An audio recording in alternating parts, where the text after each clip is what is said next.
Hey brothers and sisters, and this is the World News Update. Russia scrambles jets to escort U.S. bombers over Black Sea. Russia scrambled 8 fighter jets to intercept 3 U.S. B-52 strategic bombers flying over the Black Sea, Russian news agency cited the defense ministry as saying on Friday. Images suggest North Korea may be preparing launch of submarine missiles. Satellite imagery of a North Korean shipyard on Friday shows activity suggestive of preparations for a test of a medium-range submarine-launched ballistic missile, a U.S. think tank reported on Friday.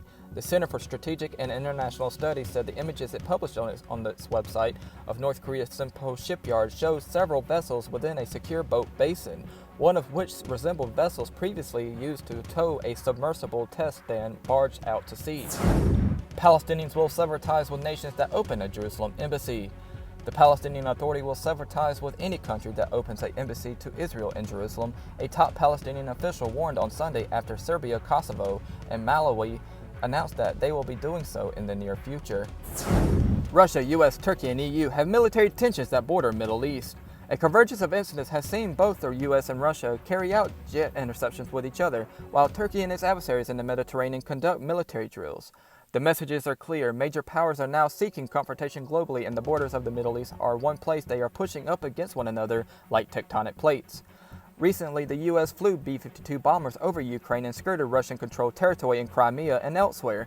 This came after Russia intercepted American B-52s over the Black and Baltic Seas in late August.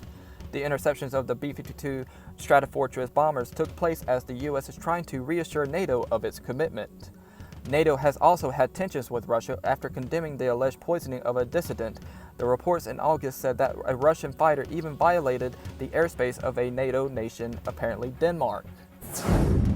Sermon suggests Saudi Arabia on its way to normalizing ties with Israel. A sermon delivered on Friday by Abdul Rahman al-Sudais, the Imam of the Grand Mosque in Mecca, has been interpreted by some Arabs and Muslims as a prelude to normalization with Israel. The Imam had previously called for peaceful interfaith dialogue and preached Islam's opposition to explosions and terrorism. Saudi Arabia has agreed to allow Israeli flights into its airspace. Saudi Foreign Minister Prince Faisal bin Farhan recently said the kingdom was open to establishing relations with Israel on condition that a peace agreement is reached between Israel and the Palestinians. Malawi to open its first diplomatic mission in Israel and Jerusalem. The East African country of Malawi announced over the weekend that it would open its first ever diplomatic mission in Israel, placing that building in Jerusalem. The Christian nation has had its relations with Israel since 1964, but neither country has opened an embassy in the other's territory. Millions asked to evacuate as Japan braces for Typhoon Haiyan.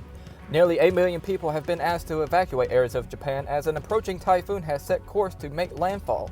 According to reports from BBC, Typhoon Haiyan is expected to intensify in the coming hours and will produce heavy rain, storm surges, and powerful winds of more than 100 miles per hour.